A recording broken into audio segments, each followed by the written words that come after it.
Bharatiya Janata party Telangana రాష్ట్రంలో అధికారంలోకి వస్తుంది. అది రామచంద్రరావు గారి అధ్యక్షతన తెలంగాణ రాష్ట్రంలో భారతీయ జనతా పార్టీ గెలుస్తుందని చెప్పి ఏదో చిట్చాట్ లో కొన్ని అంశాలైనా ప్రస్తావించడం జరిగింది.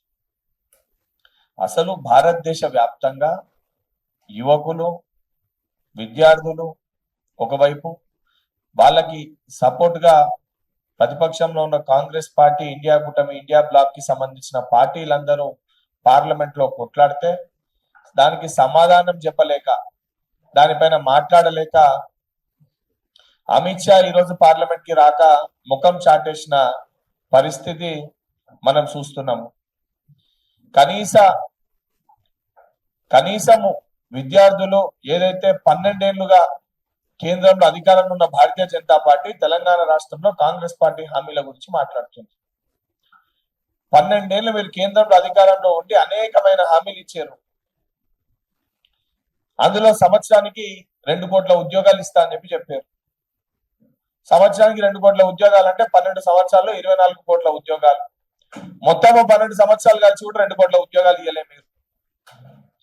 ఈ రోజు తెలంగాణ రాష్ట్రాన్ని కంప్లీట్ గా ఆర్థికంగా నష్టం చేసి, ఆర్థికంగా ఏదైతే తెలంగాణ రాష్ట్రం ఈరోజు పరిస్థితి ఎదుర్కొందంటే దానికి ప్రత్యక్షంగా బీఆర్ఎస్ కారణమైతే, పరోక్షంగా కేంద్రానికి వెళ్ళి నిధులు రాకుండా, కేంద్రానికి వెళ్ళి తెలంగాణ రాష్ట్ర అభివృద్ధి కోసం కృషి చేయకుండా ఈరోజు బీఆర్ఎస్ పార్టీ చేస్తున్న వ్యవహారాలకి సన్నాయి నొక్కులు నొక్కుతున్న బీజేపీ పార్టీ ఒక కారణం. నిజంగా మీకు చిత్తశుద్ధి ఉంటే, తెలంగాణ రాష్ట్రం పట్ల ప్రేమ ఉంటే, తెలంగాణ రాష్ట్రానికి విభజన సమయంలో ఇచ్చిన హామీలు ఏవైతున్నాయో హామీలను నెరవేర్చి ఆ హామీలను అమలు చేసి మీ యొక్క చిత్తశుద్ధిని మీరు చాటుకోవాలి. RRR గాని, మెట్రో గాని కేంద్రానికి వెళ్ళి తెలంగాణ రాష్ట్రానికి ఎన్ని నిధులు తీసుకొని వచ్చారంటే చెప్పి సోయి మీకు లేదు, దానిపైన మాట్లాడే సోయి మీకు లేదు. ఈరోజు మీ భారతీయ జనతా పార్టీ కొంతమంది నాయకులని రాష్ట్ర అధ్యక్షునిగా అసలు ఎప్పుడు పడని కొట్లాడుకునే నాయకులని ఒక కాడ కూర్చోబెట్టి, మా జాతీయ అధ్యక్షుని కాడ కూర్చోబెట్టి బలవంతంగా స్వీట్లు తినిపించి బలవంతంగా అలై బలై చేసుకుంటే ఈ అయిపోయింది, మా పార్టీల విభేదాలు పోయినాయి, అందరు కూడా కలిసిమెలిసి కుటుంబ సభ్యుల లెక్క ఉన్నారని చెప్పి దాన్ని చూసి ఈరోజు రామచంద్రరావు ఏదైతే ఆనందపడుతుంటే, ఈ పరిస్థితి ఏ రకంగా ఉందంటే ఆపరేషన్ సక్సెస్, పేషెంట్ డెడ్. ఇంకొక వారం రోజులు అయితే బయటపడుతుంది అసలు మీ పార్టీలో మీ ఎమ్మెల్యే రాజాసింగ్ పార్టీలో ఉన్నాడా లేడా, దానిపైన స్పష్టత లేదు. మీ మహేశ్వర్ రెడ్డి ఏదైతే ఫ్లోర్ లీడర్ ఉన్న మహేశ్వర్ రెడ్డి, మీ 8 మంది ఎమ్మెల్యేలు ఒక కాడ కూర్చొని మాట్లాడుకునే పరిస్థితి ఉండదు. అసలు మహేశ్వర్ రెడ్డి నా 7 ఎమ్మెల్యేలు యాక్సెప్ట్ చేస్తున్నా చేస్తలేరా అర్థం కాని సిచ్యువేషన్. అంతెందుకు అసలు రాష్ట్ర అధ్యక్షులుగా నీ నాయకత్వంలో ఎన్నికలకు వెళ్తారా వెళ్ళరా పరిస్థితి తెలియదు. ఉన్న 18 మంది మీ లీడర్లు 18 మంది ఎప్పుడు రామచంద్రరావు కథమవుతాడు, ఎప్పుడు నీ వెనుక గుంతలు తవ్వుకుంటే నిన్న గుంతలో పూడ్చి పెట్టేసి వాళ్ళు భారతీయ జనతా పార్టీ రాష్ట్ర అధ్యక్షులు అయిదామని చెప్పి ప్రయత్నం చేస్తున్నారు.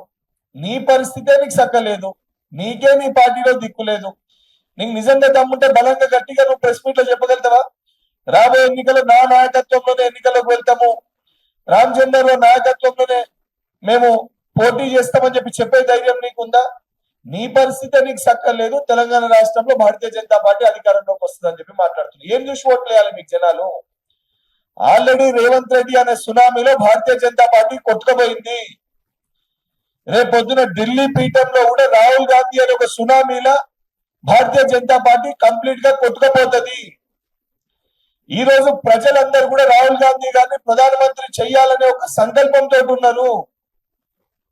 దానికి భయపడి మీడియాని అడ్రస్ చేయలేక ప్రధానమంత్రి సెల్ఫీ వీడియోలు తీసి పెట్టే పరిస్థితి ఏర్పడ్డది. మీడియా ప్రెస్ మీట్ పెడితే మీడియా అడిగే ప్రశ్నలకి సమాధానం చెప్పే ధైర్యం లేక అర్ధరాత్రి పూట ఆలోచించి పొద్దున్నకెళ్ళి సాయంత్రం వరకు కూర్చొని ఆలోచించి సెల్ఫీ వీడియో తీసి రిలీజ్ చేసే పరిస్థితి ప్రధానమంత్రి ఈరోజు ఆ స్థితిలో ఉన్నాడు.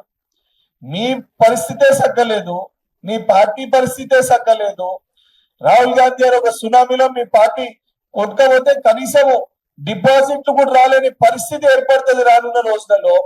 దాని గురించి మాట్లాడక ఈ రోజు ఇక్కడ తెలంగాణ రాష్ట్రంలో బీఆర్ఎస్ పార్టీకి ఇండైరెక్ట్ గా సపోర్ట్ చేసుకుంటా నువ్వు రేపు పొద్దున ఎమ్మెల్సీ గానికి గతంలో ఉన్న ఏదైతే హైదరాబాద్ మహబూబ్ నగర్ ఈ ప్రాంతంలో నువ్వు పోటీ చేస్తే ఇక్కడ నాకు సీట్ ఇచ్చి పెట్టుర్రి, అక్కడ నల్గొండ ఖమ్మం ఆ ప్రాంతంలో మీకు సీట్ ఇచ్చి పెడతా అని చెప్పి లోపాయిక ఒప్పందాలు బీఆర్ఎస్ పార్టీ తోటి చేసుకొని గతంలో కాళేశ్వరం స్కామ్ ఇవన్నీ స్కామ్ల గురించి మాట్లాడిన మీరు ఈ రోజు సిబిఐకి అవన్నింటినీ మేము అప్పచెప్తే దానిపైన విచారణ జరపకుండా కేటీఆర్ తోటి హరీష్ రావు తోటి కేసీఆర్ తోటి లోపాయిక ఒప్పందాలు పెట్టుకొని బీఆర్ఎస్ పార్టీ తోటి ఇండైరెక్ట్ గా అలయన్స్ పెట్టుకొని ఇంటర్నల్ అలయన్స్ పెట్టుకొని తెలంగాణ రాష్ట్రానికి అన్యాయం చేస్తుంది భారతీయ జనతా పార్టీ. నిజంగా భారతీయ జనతా పార్టీకి చిత్తశుద్ధి ఉంటే గత 12 సంవత్సరాలలో తెలంగాణ రాష్ట్రానికి మీరు తెచ్చిన నిధులన్నీ, తెలంగాణ విభజన హామీలో మీరు నెరవేర్చిన హామీలన్నీ, తెలంగాణలో ఉన్న ప్రజల సంక్షేమం కోసం మీరు చేసిన పనులేంది, RRR కోసం మీరు ఎన్ని నిధులు తెస్తుండ్రు, మెట్రో ఎక్స్పాన్షన్ కోసం మీరు ఎన్ని నిధులు తెస్తుండ్రు, మూసీ రిజర్వేషన్ కోసం మీరు ఎన్ని నిధులు తెస్తుండ్రు, హైడ్రా విషయం పైన మాట్లాడతారు. హైడ్రా విషయం పైన ఒకసారేమో పాజిటివ్ గా మాట్లాడతారు, ఒకసారేమో నెగిటివ్ గా మాట్లాడతారు. బీఆర్ఎస్ పార్టీ నెగిటివ్ గా మాట్లాడితే దానికి సన్నాయి నొక్కులు నొక్కుంటూ బీఆర్ఎస్ పార్టీకి సపోర్ట్ చేసినట్టు నెగిటివ్ గా మాట్లాడతారు. అసలు మీకు క్లారిటీ ఉందా? అసలు రామచంద్రరావు గారు మీరు వివరించే తీరు పట్ల మీ పార్టీ దేనిపైన మాట్లాడుతుందో, దేని గురించి మాట్లాడుతుందో మీకన్నా క్లారిటీ ఉందా? అవన్నీ పక్కన పెట్టి మేము బస్ యాత్రలు చేస్తాము, మేము యాత్రలు చేస్తాము, ఈ యాత్రలు చేస్తాము, ఆగస్టుకి వెళ్ళి ఉద్యమాన్ని తీవ్రవతం చేస్తాం, దేనిపైన చేస్తావు? మీరు బయటికి వెళ్తే బుడ్డలు తీసిపట్టే పరిస్థితి ఉంది మిమ్మల్ని. విద్యార్థులు ప్రజలు 12 ఏళ్లుగా మతం పేరుతో రాజకీయం చేసి భారతదేశ ప్రజల జీవితాలతో చెలగాటమాడిన మీ పైన ఈరోజు రాళ్లతోటి కొట్టే పరిస్థితి ఉంది. నిజంగా మీకు సోయి ఉంటే 12 ఏళ్లుగా మీరు తెలంగాణ రాష్ట్రానికి ఏం చేసిండ్రో దానిపైన ప్రెస్ మీట్ పెట్టి మాట్లాడండి. మీరు ఇస్తాన్న 24 కోట్ల ఉద్యోగాలు సరే మా హామీల పైన మీరు అడుగుతారు. 3 ఏళ్లు నిండగానే కాంగ్రెస్ పార్టీ హామీల గురించి మీరు మాట్లాడుతున్నారు. మీ జిహెచ్ఎంసీ మేనిఫెస్టోలో మూసీ రిజర్వేషన్ చేస్తాము, మాకు అత్యధిక సీట్లు జిహెచ్ఎంసీలో గెలిపిస్తే అని చెప్పి మీ మేనిఫెస్టోలో పేజ్ నెంబర్ 21 లో ఉంది. మరి అత్యధిక సీట్లు గెలిచిన మీరు, అత్యధిక సీట్లు జిహెచ్ఎంసీలో గెలిచిన మీరు, మీ పదవీ కాలం కూడా ముగిసింది. మరి మూసీ రిజర్వేషన్ కోసం ఎన్ని నిధులు తెచ్చారు, ఎంత డెవలప్మెంట్ చేశారు, దానిపైన చెప్పే సోయి లేదు. కానీ కేంద్రంలో విద్యార్థులు ఢిల్లీ నడిబొడ్డున జంతర్ మంతర్ దగ్గర విద్యార్థులు మిమ్మల్ని నిలదీస్తే దానికి సమాధానం చెప్పే సోయి లేదు. ఈరోజు రైతులను ఆదుకునే సోయి మీకు లేదు. ఎలినో ప్రభావం వలన రాష్ట్రాలన్నీ ఉక్కిరి బిక్కిరి అవుతుంటే దాన్ని పట్టించుకునే సోయి మీకు లేదు. ఏదైతే మీకు ఒక ప్రాపర్ పాలసీ విధానం లేదు, ఒక ప్రాపర్ ఫారెన్ పాలసీ విధానం లేదు, ఒక ప్రాపర్ ఎడ్యుకేషన్ పాలసీ విధానం లేదు, ఒక దిక్కు పేపర్ లీకులు, ఒక దిక్కు భారతదేశం ఆగమైతుంటే మతం పేరుతో రాజకీయం చేసి దాంట్లో ఆ గుడిలో కూడా నిధులని స్వాహా చేసిర్రు, దానిపైన స్పష్టత లేదు. ఇవన్నీ పక్కన పెట్టేసి భారతీయ జనతా పార్టీ ఆఫీస్ లో ఇక్కడ రాష్ట్ర అధ్యక్షుడు కూర్చొని భారతీయ జనతా పార్టీ నెక్స్ట్ తెలంగాణ రాష్ట్రంలో అధికారంలోకి వస్తుంది అంటే మీ 8 మంది లీడర్లని ఒక కాడ కూర్చోబెట్టి అలైబలై చేసుకుంటే, అంటే బండి సంజయ్ ఈటల రాజేందర్ తిట్టింది, ఈటల రాజేందర్ బండి సంజయ్ తిట్టింది, ఇష్టం ఉన్నట్టు గలీజ్ గలీజ్ మాటలు తిట్టుకుంటే అవన్నీ పోతాయా? అవన్నీ కథమైపోతాయా? మళ్ళా చెప్తున్నా, ఇది టెంపరీగా తాత్కాలికంగా నువ్వు సంతోషపడేది నీ అధ్యక్షతన మీ పార్టీ నాయకులందరినీ కూడా ఒక కాడ కూర్చోబెట్టుకొని బలవంతంగా స్వీట్లు తినిపించిన అంటే మేమందరం కలిసిగట్టిగా ఉంటామని ఒక భ్రమలోనే ఉన్నావు. నేను బల్ల కొద్దినట్టు చెప్తున్నా, వారం రోజుల తర్వాత ఆపరేషన్ సక్సెస్, పేషెంట్ డెడ్ అనే ఒక విధంగా భారతీయ జనతా పార్టీ నాయకుల విధానం ఉండబోతుంది.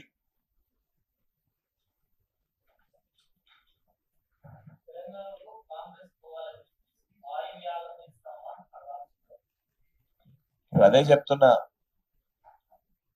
రామ్ మందిర్ పేరిట దేశవ్యాప్తంగా ప్రజలందరినీ కూడా మభ్యపెట్టి అక్షంతులు పంచి ఆఖరికి ఆ రామునికి చెందాల్సిన ఏదైతే నిధులను కూడా దోచుకున్నది భారతీయ జనతా పార్టీ. ఈరోజు హిందువులు కూడా అన్నింటినీ గమనిస్తారు. మతం పేరుతోటి రాజకీయం చేసి ఆఖరికి ఆ దేవుని సొమ్ముని కూడా ఏ రకంగా వాళ్ళు దోచుకున్నారు. ఈ రోజు తెలంగాణ రాష్ట్రానికి మంచి జరగాలన్న ఉద్దేశంతో రేవంత్ రెడ్డి గారు యాగం చేస్తుంటే ఎలినో ప్రభావం భారతదేశం అంతా కూడా ఉంది, రైతులు ఇబ్బంది పడకూడదు అనే ఒక ఉద్దేశంతో ఒక నమ్మకంతో వారు యాగం చేస్తే ఏదైతే మేము హిందువులమని చెప్పుకునే భారతీయ జనతా పార్టీ నాయకులు ఏ హిందుత్వం పేరుతోటి వీళ్ళు అధికారంలోకి వచ్చిండ్రో ఈ రోజు ఆ యాగాన్ని కూడా వక్రీకరించి రామచంద్రరావు గారు మాట్లాడుతున్నారంటే ఎంత నీచానికి వాళ్ళు దిగజారిపోయారో మనం దాన్ని బట్టి అర్థం చేసుకోవచ్చు.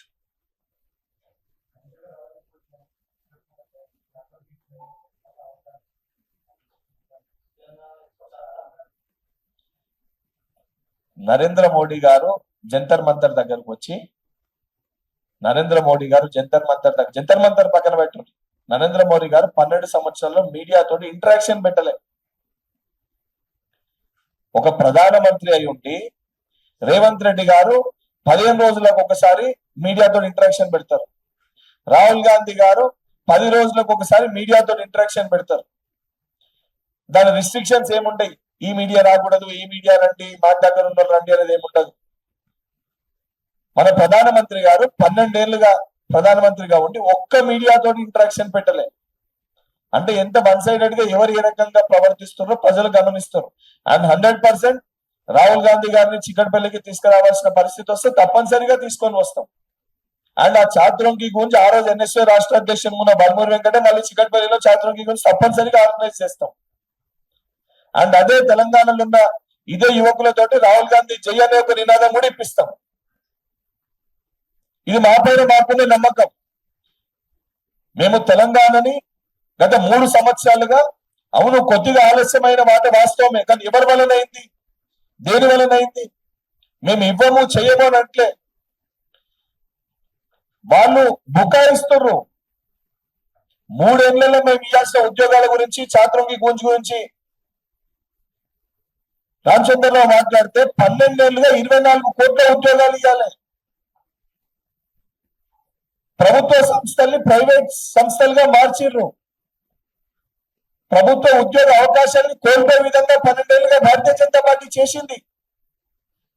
నువ్వు 12 ఏళ్లుగా భారతదేశంలో ఇచ్చిన ఉద్యోగాలన్నీ తెలంగాణకి ఎంతమంది విద్యార్థులకి సెంట్రల్ గవర్నమెంట్ జాబ్స్ లెక్కలు చెప్పి దాని తర్వాత ఇక్కడ విషయాల గురించి మాట్లాడితే బాగుంటది. నువ్వు మా వైపు ఒక ఏళ్ళు చూపిస్తే 4 ఏళ్ళు ఈ రోజు వాళ్ళ వైపు చూపిస్తున్నాయి. దానిపైన చెప్పే సోయి భారతీయ జనతా పార్టీ నాయకులకు లేదు. రాష్ట్రాల కేంద్రం అనేది అన్ని రాష్ట్రాలని సమన్వయం చేసుకొని అన్ని రాష్ట్రాలకి సమానంగా నిధులు ఇవ్వాలి. ఒకసారి కాదు, 2 సార్లు కాదు, 3వ సారి ఇప్పుడు భారతీయ జనతా పార్టీ కేంద్రంలో అధికారంలో ఉండబట్టి. సరే తెలంగాణ రాష్ట్రాన్ని వాళ్ళు ఇయ్యలే, కాంగ్రెస్ పార్టీ ఇచ్చింది. కానీ నిజంగా తెలంగాణ రాష్ట్రం పట్ల ప్రేమ ఉంటే తెలంగాణ విభజనని వాళ్ళ పార్టీ ఎంపీలు ఇండియా పాకిస్తాన్ విభజనతో పోల్చిర్రు. అసలు భారతీయ జనతా పార్టీకి తెలంగాణలో స్థానం ఉందా? తెలంగాణ ప్రజలందరూ కూడా ఈ రోజు కూడా తెలంగాణ అనేది ఒక సెంటిమెంట్ ఆఫ్ ఎమోషన్. అసలు సెంటిమెంట్ ఎమోషన్ ని ఇండియా పాకిస్తాన్ విభజనతో పోల్చిర్రు. అసలు భారతీయ జనతా పార్టీ నాయకులు తప్పనిసరిగా రేపు పొద్దున ప్రజల్లోకి వస్తే రాళ్లతోటి కొడతారు. వాళ్ళ ఎంపీ ఇండియా పాకిస్తాన్ విభజనతో తేజస్వి సూర్య మాట్లాడితే ఒక్కరు ఖండించలే. 8 మంది ఎంపీలు ఉన్నారు పార్లమెంట్ లో భారతీయ జనతా పార్టీకి తెలంగాణ రాష్ట్రం కలిగి. ఒకరన్నా విషయాన్ని ఖండించిర్రా? ఒకరన్నా విషయం మీద మాట్లాడిరా? తెలంగాణ ఉద్యమం పార్టీలకు అతీతంగా అందరూ కలిసి మన రాష్ట్రానికి రావాలని చెప్పి పోరాటం చేసినాము. అసలు ఒక తెలంగాణ గురించి వీళ్ళు వక్రీకరించి మాట్లాడతారు. మళ్ళీ వచ్చి తెలంగాణ ప్రజల ఓట్లు కావాలి, తెలంగాణ అధికారం కావాలి. ఎందుకు ఇస్తారు వీళ్ళకి?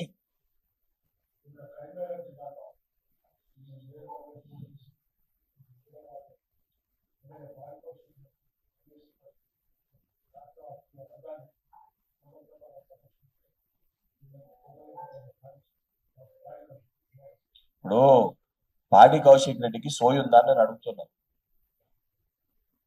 ఆయన ఎమ్మెల్సీగా ఉండే డబుల్ బెడ్రూమ్ ఇల్లు కట్టినాము, బీఆర్ఎస్ హయాంలో కట్టినామంటే నిజంగా డబుల్ బెడ్రూమ్ ఇల్లు కట్టి కంప్లీట్ చేసింటే ఇచ్చే సోయి ఎందుకు లేకుంటే 3 ఏళ్ళు వాళ్ళకి? ఆ కట్టిన డబుల్ బెడ్రూమ్ ఇల్లు ఏవైతే నిన్న కమలాపూర్ మండలంలో చేసిండ్రో ఇదే మీడియా కథనాల్లో డబుల్ బెడ్రూమ్ ఇల్లు కట్టండి పెచ్చులు ఊసిపోయి కింద పడిపోయిన కథనాలు మనము చూడడం జరిగింది ఎలక్షన్స్ కి 6 నెలల ముందు. అన్ని ఛానల్స్ కూడా దాన్ని కవర్ చేసినాయి. కమలాపూర్ లో కట్టిన డబుల్ బెడ్రూమ్ ఇల్లది, ఏది ఇళ్ల లోపలికి వెళ్ళకపోతే పెచ్చులు ఊడిపోయి, స్లాబ్ కి సంబంధించిన పెచ్చులు ఊడిపోయి కింద పడిపోయింది, ప్రాపర్ గా కట్టలేదు, నాణ్యత లేదు అని చెప్పని అన్ని మీడియా ఛానల్స్ లో కూడా వచ్చింది. ప్రోగ్రామ్ పెట్టుకొని ప్రాపర్ గా కట్టలేదు, నాణ్యత లేదని చెప్పి ప్రోగ్రామ్ క్యాన్సిల్ చేసుకున్నారు బీఆర్ఎస్ పార్టీ నాయకులు. దాన్ని మళ్ళా ప్రజల ప్రాణాలకి ముప్పు ఉంది అనే ఉద్దేశంలో ఆలోచించి రెవెన్యూ శాఖ మంత్రి పొంగులేటి శ్రీనివాసరెడ్డి గారు సరే దాన్ని కట్టిండ్రు, దాన్ని ఏ రకంగా మళ్ళీ వాడకంలోకి తీసుకురావాలని చెప్పి మళ్ళీ నిధులు కేటాయించి దానికి మరమ్మతులు చేసి దానికి అన్ని టెస్టులు చేసి అన్ని రకాలుగా దాన్ని ఉండసక్యంగా తీసుకొని వచ్చి దాన్ని పంపిణీ చేస్తే వాడు వచ్చి పిచ్చి కుక్క లెక్క నోటికి వచ్చినట్టు కేసీఆర్ కట్టించిండు అని చెప్పి మాట్లాడుతుండు. అదే చెప్తున్నా, అసలు కౌశిక్ అనేటువంటి ఏం మాట్లాడుతుండు, వానికన్నా క్లారిటీ ఉందా? అసలు కౌశిక్ అనేటువంటి ఎన్ని అప్పులు అయినాయి, అసలు ఎన్ని అయిందనేది ఆయనకన్నా స్పష్టత ఉందా? ఇదే కాంగ్రెస్ పార్టీలో ఉండి అదే హుజరాబాద్ గడ్డపైకి వెళ్ళి టిఆర్ఎస్ పార్టీని ఈటల రాజేందర్ తిట్టిండు కదా. తెలంగాణ రాష్ట్రాన్ని ఆగం చేస్తుంది కేసీఆర్ అని చెప్పి తిట్టింది ఇదే కౌశిక్ రెడ్డి కదా. మళ్ళీ ఎలక్షన్స్ టైంలో ఎమ్మెల్సీ ఇస్తామనగానే ఆ రోజు లీడర్ చేసిన పార్టీని మర్చిపోయిండు, ఇక్కడ లీడర్లని మర్చిపోయిండు, కేసీఆర్ సంఖ్యలో పోయి జొర్రెండు. అసలు రేపు పొద్దునన్న కౌశిక్ రెడ్డి బీఆర్ఎస్ పార్టీలోనే ఉంటాడనే క్లారిటీ అని ఉంది ఆయనకి? అదన్నా బలంగా చెప్పగలుగుతాడా? బీజేపీలోకి పోతాడు. అసలు దొంగల్ని కాంగ్రెస్ పార్టీలో చేర్చుకునే పరిస్థితి లేదు. అసలు దొంగల్ని కాంగ్రెస్ పార్టీలో చేర్చుకునే పరిస్థితే లేదు. మా క్లారిటీ ఉంది. పార్టీ కోసం కష్టపడ్డలు చాలా మంది ఉన్నారు. అక్కడ పోటీ చేసిన అభ్యర్థి మా క్యాండిడేట్ ఉన్నాడు. మాకు సంపూర్ణ విశ్వాసం, నమ్మకం మాకు ఉంది.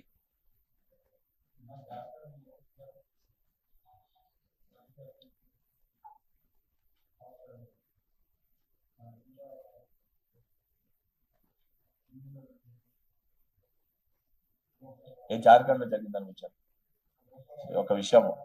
జార్ఖండ్ లో జరిగిన దానిపైన కూడా రాహుల్ గాంధీ గారు స్పందించి కాంగ్రెస్ పార్టీ డెలిగేషన్ ని ఆ విద్యార్థులని కలవనికి పంపివ్వడం జరిగింది. NSUI all India president Vinod Jakhar, Ranchi జిల్లా కాంగ్రెస్ పార్టీ అధ్యక్షుడు ఇద్దరు కుమార్ రాజా, వారి యొక్క నాయకత్వంలో వాళ్ళందరూ వెళ్ళి ఆ విద్యార్థులని కలిసి దాని తర్వాత ముఖ్యమంత్రిని కూడా కలిసి డెలిగేషన్ ఇవ్వడం జరిగింది. రాహుల్ గాంధీ గారు అక్కడ స్టూడెంట్స్ కి నేను సంపూర్ణ మద్దతు ప్రకటిస్తా అని చెప్పి రాహుల్ గాంధీ గారు దాని పట్ల వీడియో తీసి కూడా పెట్టడం జరిగింది.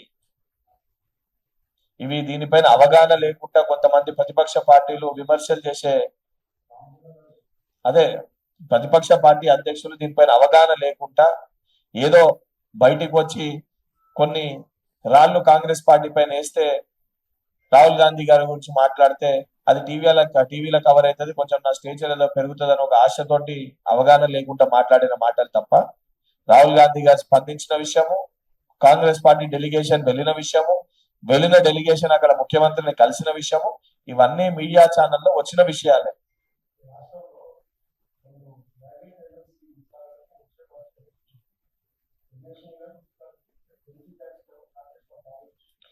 తప్పనిసరిగా పార్టీ ఎవరైతే ప్రజల్లో ఉన్నారో, ఎవరైతే గ్రాడ్యుయేట్స్ కి దగ్గరగా ఉన్నారో అవన్నీ కోణాల్లో ఆలోచించి పిసిసి అధ్యక్షులు అదేవిధంగా ముఖ్యమంత్రి గారు అందరితోటి అభిప్రాయ సేకరణ చేసి మా ఇన్ఛార్జ్ మీనాక్షి నటరాజన్ గారు వారి నిర్ణయం తీసుకొని తప్పనిసరిగా యంగ్స్టర్స్ కి అవకాశం ఇస్తారని ఒక విశ్వాసం, నమ్మకం అయితే మాకు ఇస్తారు. ఇప్పుడు చర్చ నడవనప్పుడే మల్మూరు వెంకట్ ఎమ్మెల్సీ ఇచ్చారు, చర్చ నడవనప్పుడే అనిల్ కుమార్ యాదవ్ రాజ్యసభ ఇచ్చారు. ఇప్పుడు కొత్తగా కాంగ్రెస్ పార్టీ ప్రతిపక్ష పార్టీలు అడగాలి మీరు అసలు నిజంగా మీరు యంగ్స్టర్స్ కి అవకాశం ఇస్తారని. కాంగ్రెస్ పార్టీ అధికారంలో వచ్చిన ఫస్ట్ డేకి వెళ్ళే ప్రయారిటీ యంగ్స్టర్స్ కి ఇస్తుంది. దానికి నిలువెత్తు ఉదాహరణ నిదర్శనాలు మేము ముందుకు వస్తున్నాం.